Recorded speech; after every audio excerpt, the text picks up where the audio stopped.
Hi everyone, welcome to my channel. ఈరోజు episode గుండె నిండా గుడిగంటలు ఎపిసోడ్లో రోజు రోజుకు కొత్త కొత్త ట్విస్టులతో ఆకట్టుకుంటుంది. ఉగాది సెలబ్రేషన్స్ కోసం అందరూ ఊరికి వెళ్తారు. అక్కడ సుశీలమ్మ ప్రభావతికి పనులు అన్నీ చెప్పి తనతోనే చేయించి మీనాకు ఫుల్ సపోర్ట్ ఇస్తూ ఉంటుంది.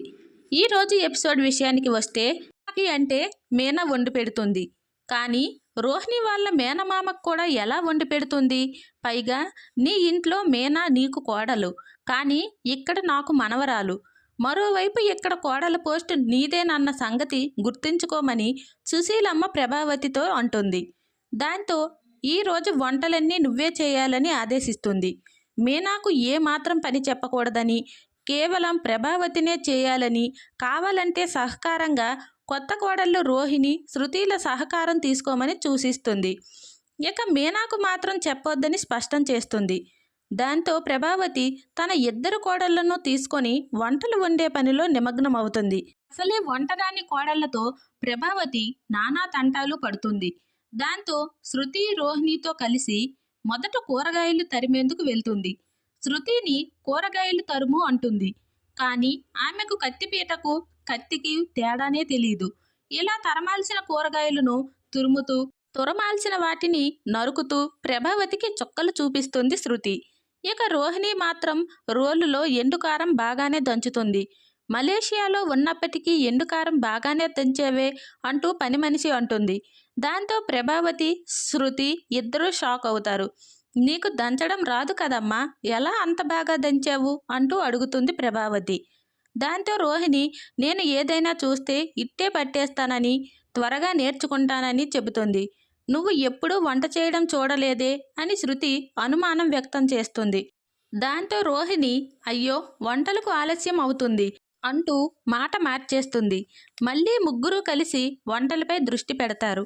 ఇక శృతి మాత్రం ఒకదానికి బదులు మరొకటి తాలింపులో వేస్తూ ప్రభావతిని భయపడేలా చేస్తుంది. దీంతో శృతిని నువ్వు పక్కకు ఉండమ్మా అని ప్రభావతి చెప్పి ఇక ఎలాగోలా వంటలు వండుతుంది ప్రభావతి. ఏ ఒక్కరూ సహకరించకపోయినా నానా తిప్పలు పడి తన అత్త సుశీలమ్మ ఆదేశాల మేరకు వంటలు రెడీ చేస్తుంది. ఇక అందరూ కలిసి భోజనం చేసేందుకు కూర్చుంటారు. ఈ సందర్భంలో మీనా నేనే వడ్డిస్తాను, మీరందరూ కూర్చోండి అని అంటుంది. కానీ ప్రభావతి మాత్రం నువ్వేం వద్దు అని చెబుతుంది. వంట అంతా మేమే చేశాక వడ్డించి ఆ క్రెడిట్ మొత్తం నువ్వే కొట్టేస్తావా అంటూ కోపం వ్యక్తం చేస్తుంది. నేనే వడ్డిస్తానని చెబుతుంది. తినేటప్పుడు కూడా తన ఇద్దరు రిచ్ కోడలను పక్క పక్కనే కూర్చోబెట్టుకొని మీనాను మాత్రం చివర్లో బాలు పక్కన కూర్చోబెడుతుంది. ఇదంతా సుశీలమ్మ గమనిస్తూనే ఉంటుంది. ఇక అందరికీ భోజనాలు వడ్డించి తినేందుకు సిద్ధం అవుతారు. దీంతో ప్రభావతి వండిన వంటలపై అందరూ తమ అభిప్రాయాలను వ్యక్తం చేస్తారు. ఇంకా ఎలా తిన్నా తినేందుకు రెడీ అవుతారు. అయితే కూరగాయలు తరిగే సమయంలో శృతి వేలు కోసుకుంటుంది. దాంతో తినడానికి రాకపోవడంతో ఇక ప్రభావతినే స్వయంగా నీకు నేనే తినిపిస్తానమ్మా అంటూ తినిపిస్తుంది. ఇక తనకు మరోవైపు ఉన్న రోహిణికి కూడా తినిపిస్తుంది. సుశీలమ్మ అదంతా చూసి ప్రభావతిపై మండి పడుతుంది. మీనాను ఎందుకలా వేరుగా చూస్తున్నావంటూ ప్రశ్నిస్తుంది. అందరూ కోడళ్లను సమానంగా చూసుకోవాలని, డబ్బు తెచ్చిన వారిని ఒకలా, తేని వారిని మరోలా చూడటం ఏమాత్రం సరికాదని చెబుతుంది. 4 తరాల నుంచి కోడళ్లను కూతురుగా చూస్తున్న ఇల్లు ఇది అని వివరిస్తుంది. ఇక మీనాను లేచి వచ్చి ప్రభావతి పక్కన కూర్చోమని చెప్తుంది సుశీలమ్మ. ప్రభావతితో ముగ్గురు కోడళ్ళకి ప్రేమగా తినిపించు అని తన కోడలను సుశీలమ్మ ఆదేశిస్తుంది.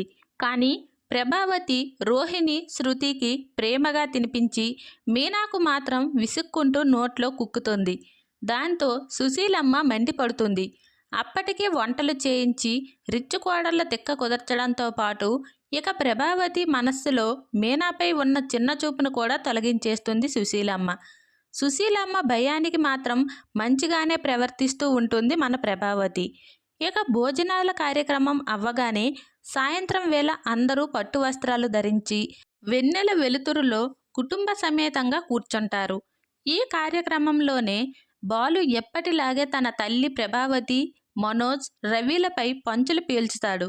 అందరినీ కడిగి పడేస్తున్న నాయనమ్మ సుశీలమ్మకు పూల కొట్టు గురించి కూడా తెలిసేలా చేస్తాడు. దానికి ప్రభావతి పూల కొట్టు అని పేరు పెట్టామని కూడా చెబుతాడు. పార్లర్కు తన పేరు పెడితే ఏమనని మా తల్లి పూల కొట్టుకు తన పేరు పెడితే మండిపడుతోందని బాలు సుశీలమ్మకు చెబుతాడు. ఇక సుశీలమ్మ స్పందిస్తూ అలాంటి తారతమ్యాలు చూపించొద్దని ప్రభావతిని అంటుంది. మరోవైపు రోహిణి వాళ్ళ మేనమామ రేపు ఇంటికి రాబోతున్నాడని, చాలా పనులు ఉన్నాయని, అందరూ వెళ్ళి పడుకోండి అంటూ ప్రభావతి అంటుంది. ఇక భర్త సత్యం స్పందిస్తూ రోహిణి కంటే ఎక్కువ హడావిడి నీదే అవుతుంది కదా అంటూ ఆమె ఆతృతను తగ్గిస్తాడు. రోహిణి వాళ్ళ మేనమామతో సరిగ్గా మాట్లాడు, మర్యాదగా మెదలాలని ప్రభావతి కొడుకు బాలును హెచ్చరిస్తుంది.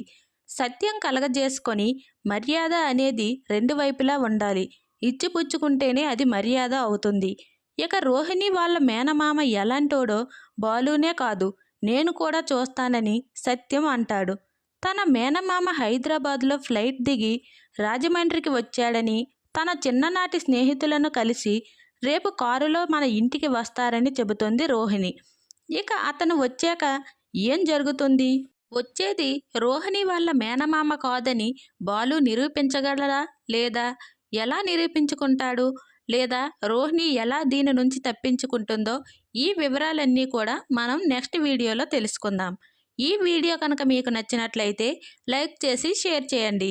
మరిన్ని వీడియోస్ కోసం మన ఛానల్ను సబ్స్క్రైబ్ చేసుకొని మాకు కొంచెం సపోర్ట్ చేయండి. ధన్యవాదములు. Thanks for watching.